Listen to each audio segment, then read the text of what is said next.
So a lot of people have asked me, why Uzima? Why in the world would I try to create another water filter, another solution for the world? Well, it's simply this. I haven't found anything in the world that really works the way it should. Having lived in Kenya, living in Kenya, working there, working in the developing world, a lot of the solutions that are out there in theory work.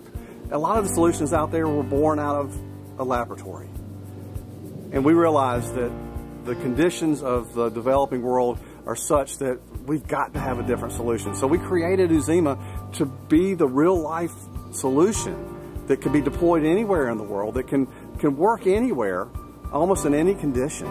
And we wanted to make it so that it would impact lives. Our desire is to give people life, give them an opportunity to have life. And I don't know of a better way to do it. It shares the gospel.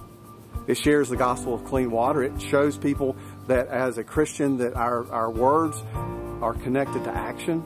And so we created Uzima to be that, to be the hands and feet of Christ in the world that needs to see us in action and not just talk about it. So one day we were invited by the government to go on a long drive in the middle of nowhere to see something. And we didn't know what we were getting ready to see until we started approaching a sea of tents.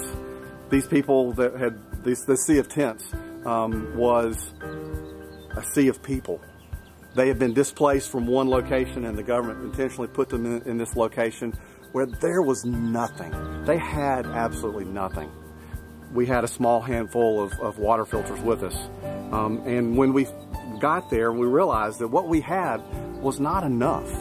That is a sinking feeling. And so it was a motivation for me to realize that we needed a better solution of what we were using to something better that would be able to allow us to economically cover more people, to be more effective in what we do, to be able to touch more lives.